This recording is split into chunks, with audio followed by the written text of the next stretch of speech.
cenário diferente, inclusive quero ouvir você sobre isso, mas eu quero te fazer uma outra pergunta também, porque diante de perigos iminentes, as pessoas se sentem desesperançadas, né? E a gente tem visto o avanço do comunoglobalismo no mundo inteiro, né? A pressão está cada vez maior. As pessoas estão mais atentas e por isso estão notando, ou eles estão realmente perdendo qualquer senso de discrição e estão cada vez mais escancarados? As três coisas, ainda que você tenha falado só duas. Com certeza, o povo brasileiro está muito mais desperto. E quando você está desperto, você acessa um número maior de informações e bate, logicamente, muito mais preocupação.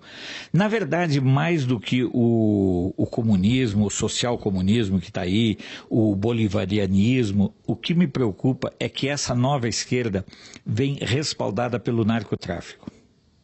Entendeu? Esse é, no meu modo de ver, o grande diferencial.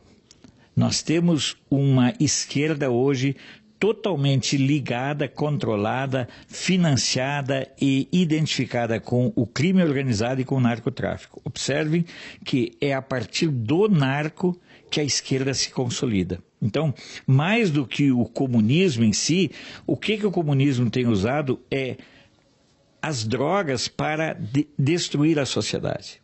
Observe que lá no México, que é um país dominado pelas drogas, e o AMLO, López Obrador, ele é protegido do narcotráfico de lá. O López Obrador, inclusive, devolveu o avião da DEA, que é o Departamento Norte-Americano de Combate às Drogas, porque ele não quer mais isso. Então, se você olhar claramente que todos esses fatores vêm por trás do narcotráfico, El Pollo Carvajal fez uma série de denúncias, que aquele esquema que ele denunciou lá no começo, que ele denunciou, que envolve Lula, que envolve Petro, ele continua mais ativo do que nunca. É o dinheiro do narco que está movendo a esquerda. A esquerda na América Latina é movida pelo narco. Por isso que ela se expande. Observe que a Colômbia sempre foi um país, é a terra do Pablo Escobar. Entendeu? Observem bem. A Venezuela é um narco-estado. Só para você ter uma ideia, o Evo Morales pediu que o Luiz Arce, que é o presidente, que é um palhaço que é o presidente da Bolívia, que ele demitisse o ministro da Saúde, porque o ministro da Saúde queria fazer uma campanha contra o consumo de cocaína. E o Evo Morales, que é chefe do narcotráfico, não aceitou. Você vai para o Peru é totalmente ligado aos grupos narco-guerrilheiros do narcotráfico. Hoje mesmo tem uma denúncia lá no Expresso do Peru, colocando que o Pedro Castilho recebeu dinheiro dos terroristas. Então, é o narcoterrorismo que me preocupa mais do que a esquerda. E esse narcoterrorismo por exemplo, nós vamos ter em breve aqui na América Latina um novo país, que vai ser formado pelos mapuches da Patagônia Argentina e Patagônia Chilena. Eles já têm bandeira, já têm hino, já têm nome, e eles recebem armamentos pesados do narcotráfico e da China. Porque se formar um país novo com os mapuches da Patagônia e da Argentina, eles vão controlar o quê? Canal de Beagle, o acesso à Antártida. Olha como isso é perigoso. Então, eu vejo que mais do que o acesso em si, eu recomendo que as pessoas leiam um livro chamado Cocaína Vermelha. E aí vão entender como a esquerda usa a droga para se infiltrar e destruir a sociedade. Então é importante que as pessoas entendam como se dá a destruição da sociedade. A esquerda, ideologicamente, ela é uma porcaria. Nada se consolida, não existe nenhuma confirmação de viabilidade de nenhum pensamento de esquerda. Aí o que eles usam? Usam as drogas, usam o narco. Então eles vão destruindo por dentro. E uma pessoa viciada, uma pessoa dependente de drogas, é um zumbi humano. Então eles querem transformar a sociedade basicamente em zumbis.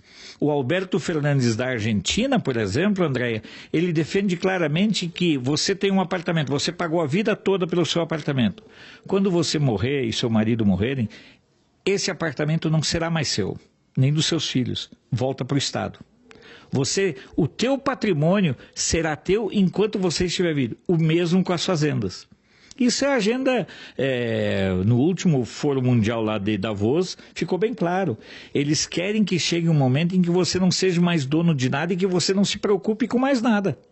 Que o Estado vai te fornecer tudo. Terminar com o desejo pessoal. Então, Alfredo, você não está preocupado? Claro que estou. Acordo todo dia às 5h30 para trabalhar com a informação. Porque a minha ferramenta para fazer a contraposição a isso é a mesa do JCO. Trabalhar com informação. Nós não temos outro mecanismo, nós não temos outro caminho, nós não temos outra opção a não ser continuar lutando com a informação e trazendo clareza e trazendo uma possibilidade de as pessoas, opa, mas será que isso é assim mesmo? Será que é possível viver sem trabalhar? Poxa vida, se você for olhar Brusque, tem milhares de empregos.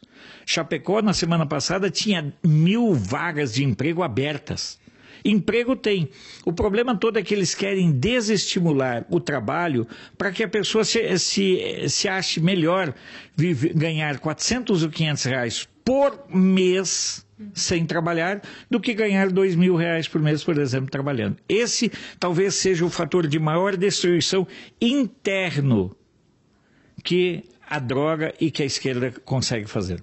Alfredo, você estava falando aí desses dois agentes, né? Esquerda e narcotráfico na América Latina, e a gente sabe que é um sonho da esquerda fazer aqui a tal da pátria grande. O presidente Jair Bolsonaro, à frente do Brasil, no comando do Brasil, seria a última barreira para que isso não ocorra aqui na América Latina, levando em consideração que eles estão cada vez mais juntos, cada vez mais organizados? Com certeza. Eu creio que é o seguinte, hoje nós temos na América Latina, aqui na nossa proximidade, basicamente, nós temos 4 países que não são esquerdistas. Nós temos aí o Equador, nós temos o Paraguai, nós temos o Uruguai e nós temos o Brasil. Então são esses 4. Mas talvez assim, o único que tenha condições de botar o pé na porta é o Brasil. O Paraguai poderia ser uma superpotência, mas o Paraguai está corroído por dentro, é um país com muita corrupção e é uma situação, mesmo tendo uma possibilidade de ter um agro muito forte, o Paraguai não se desenvolve por conta, eu mesmo tenho parentes no Paraguai, os chamados brasiguaios, que foram para lá em 73, 74 e que sofrem a questão da insegurança, já teve parentes mortos lá por ações do tráfico e de grupos armados mesmo nos moldes do MST.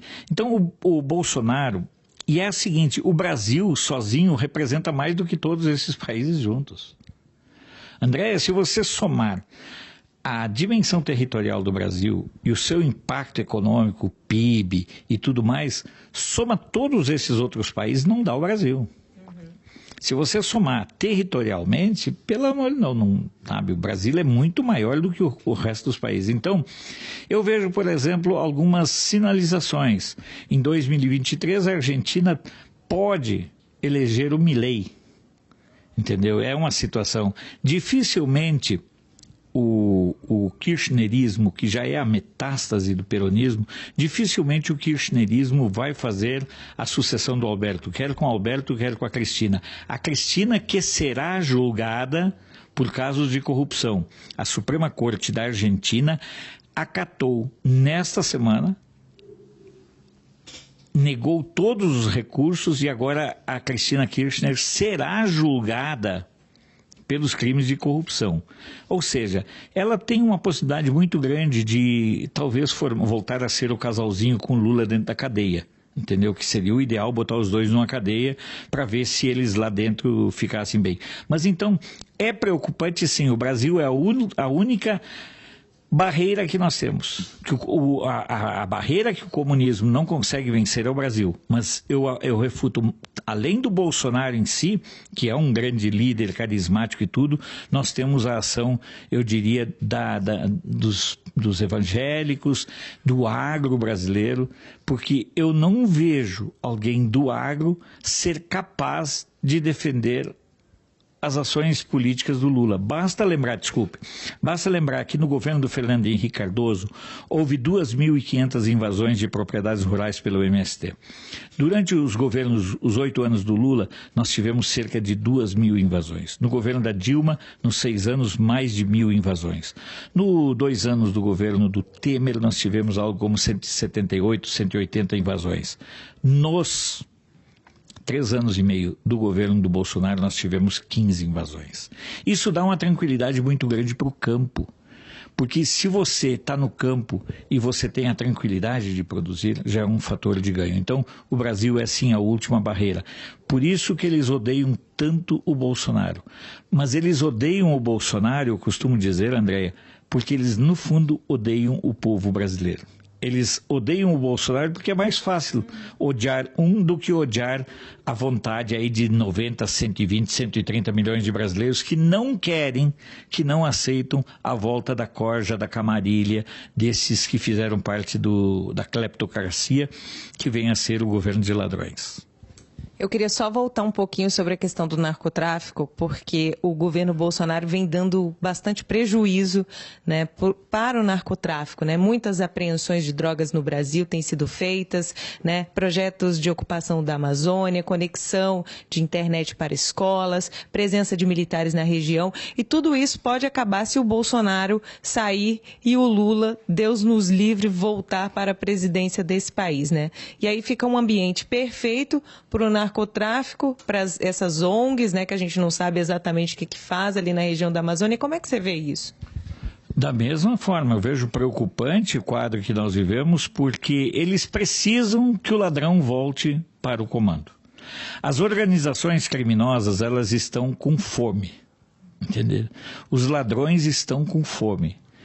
Os prejuízos que o governo federal vem causando a despeito das limitações de ações impostas pelo ativismo judicial, mesmo assim, esse prejuízo é avassalador. São toneladas de droga que são apreendidos todos os dias, todos os meses.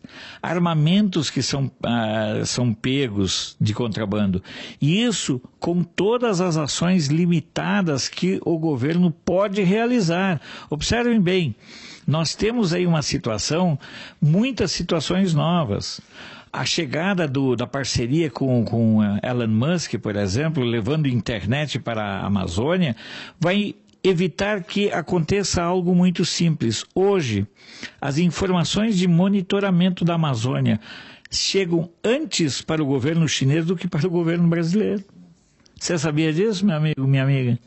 Antes do governo brasileiro saber dados dos satélites até agora que andavam, a China sabia antes do Brasil.